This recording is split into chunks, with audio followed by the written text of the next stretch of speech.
On est en grande finale. Qin affronte son rival de toujours, Zhao. Une montagne de monstres fait face à une autre montagne de monstres. En plat chaud, on a Uzen contre Shibashu, Shin contre Iboku, mais sur ce même menu, vous avez sauté la page des entrées, car vous pétiez trop la dalle. Le chef nous propose un duel entre archers, un mets pas nécessaire, je vous l'accorde, mais un mets surprenant qui plaira à qui a le palais assez fin pour l'apprécier. Arrêtez de faire les Doberman à réclamer le plat chaud d'entrée de jeu. Moi, personnellement, je me délecte.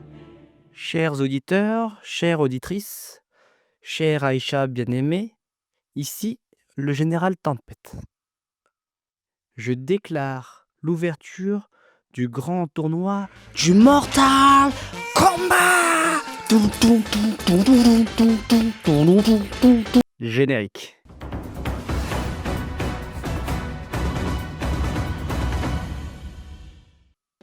Les deux frères suivent Shin sur les champs de bataille depuis des années. Ils savent très bien de quoi il est capable. Ils sont au fait que c'est un surhumain qui accomplit des miracles. Mais malgré ça, ils pensent que Seikaun est capable de lui faire ravaler son acte de naissance. J'aime bien l'idée qu'un combattant aussi fort que Shin puisse mourir d'une simple flèche. Simple. Parce qu'on est sur un champ de bataille après tout et la mort rôde et n'épargne personne. L'idée que personne ne soit à l'abri me plaît. Petit rappel, le plus grand général sous les cieux est mort à cause d'une flèche. La flèche d'alpâtre de Jin a permis à Shin de sortir de la portée de tir de Seikaun. Au plein cœur de ce champ de bataille, Jin décoche une flèche sifflante qui surprend tout le monde, allié comme ennemi. J'avais pas relevé jusqu'ici parce qu'on voit pas souvent Sugen, le père des deux archers, mais le daron a une flèche sur la tête, Jin 2 et Tan 3. Les deux frères n'ont hérité d'aucun trait physique de leur père, et tant mieux pour eux. Par contre, ils ont bien hérité de son talent d'archer, et tant mieux pour eux. Pendant ce flashback, le père explique le principe de défi pour prendre la place d'un des 10 archers avec les embouts sifflants, mais il les met en garde car une fois le défi lancé, impossible de faire marche arrière car c'est un combat à mort qui s'ensuit. Seikaun répond à l'appel et envoie même une relance. À travers cette petite case qui nous semble anodine, Hara nous explique que Seikaun a déjà fumé des archers du top 10 auparavant. Le brave et courageux Jin est prêt à mourir.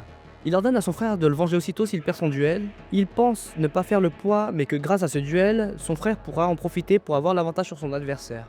Seikaun leur presse le pas et renvoie une flèche sifflante. Et alors que Jin s'apprête à prendre place pour son duel, Tan lui vole son spot. On apprend les règles de leur duel et j'aime vraiment l'idée de la tradition. On monte sur une motte de terre, on se présente cordialement et respectueusement avant de s'envoyer des flèches dans la tronche. Et je me souviens que Sugen, le père, était aussi sur une motte de terre dans le flashback où il a battu l'un des 10 meilleurs archers de Chine. Donc est-ce que Hara s'était dit de cérémonie de tradition en plein milieu d'un champ de bataille depuis longtemps? Une fois que Tan s'est présenté, Seikaun monte à son tour et se présente. Les deux frères sont comme des fous parce que c'était le pire nom qu'ils pouvaient entendre. Malgré ça, Tan garde la tête haute car l'idée de perdre son frère est encore pire que celle d'affronter le meilleur archer de Chine. En fin de chapitre, les deux archers décochent leur première flèche. C'est le premier duel d'archers qu'on a du manga, donc on sait pas trop à quoi s'attendre, mais je pense que ça sera plutôt rapide et concis. Je pense qu'à la fin du prochain chapitre, Tan ou Seikaun sera mort. J'aime bien le mélange que Hara nous propose entre faits historiques et côté manga, parce que le concours des meilleurs archers est basé sur des tournois qu'un roi de Zhao a vraiment fait à l'époque. Par contre, il a rajouté le code d'honneur entre archers qui permet de prendre la place de l'un des 10 flèches ou de monter en grade de façon officielle.